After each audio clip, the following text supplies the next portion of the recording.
সবাইকে স্বাগত। বানিয়েছি পেঁয়াজের পকোড়া, যেটা খেতে খুবই ভালো হয়েছে, খুবই মুচমুচে হয়েছে। তো আমি একটা এটা ভেঙে দেখাচ্ছি যে বাইরেটা মুচমুচে আর ভিতরটা নরম হয়েছে। তো আমি এটা খেয়ে দেখাচ্ছি যে কিরকম হয়েছে। খুব টেস্টি হয়েছে। তো আমার পুরো ভিডিওটা স্কিপ না করে দেখো। পেঁয়াজের পকোড়ার ফুল ভিডিও দেখো যে আমি পেঁয়াজের পকোড়াটা কিভাবে বানিয়েছি।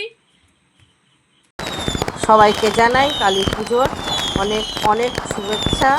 আমি আজকে করছি পেঁয়াজি। তো পেঁয়াজির জন্যে বড় বড় সাইজের পেঁয়াজ নিয়েছি, যেগুলো আমি একটা একটা করে ধুয়ে নেব। আমি 500 পেঁয়াজ নিয়েছি আর 200 বেসন নিয়েছি।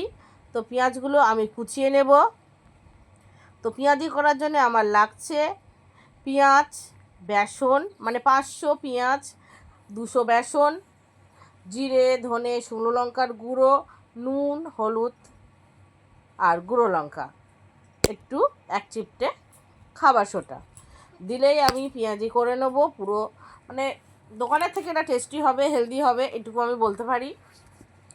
আমরা সব কিছুই ঘরে বানিয়ে খাই, আর যেটা ঘরে বানিয়ে খাওয়া সব থেকে স্বাস্থ্যকর আর ভালো। সবাই ঘরে বানায় না, বাইরে থেকে খায় কেউ কেউ, কিন্তু আমরা একদম ঘরে বানিয়ে খাই অনেক কিছুই। তো সেই একটা পেঁয়াজের ভিডিও তোমাদের সঙ্গে শেয়ার করলাম। তো পেঁয়াজগুলো কেটে নিয়েছি, তার মধ্যে নুন, হলুদ, গুঁড়ো লঙ্কা দিয়ে নেব। একটু জিরে ধনে গুঁড়ো করে রেখেছি সেটা দিয়ে দেব।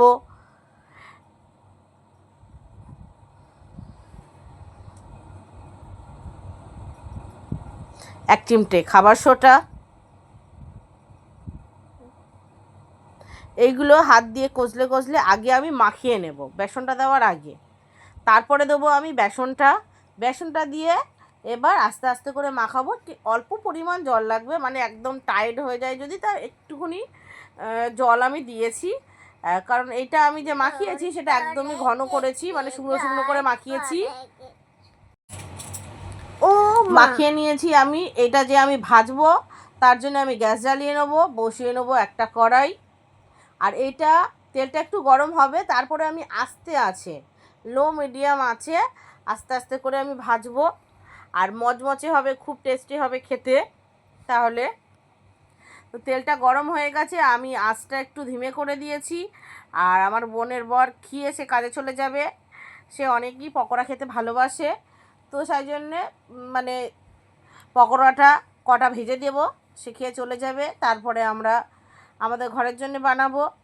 তো বানালেই একটু বেশি করে বানাই, যাতে সবাই ভালো করে খেতে পারে, যাতে বাইরেরটা না খেতে হয়।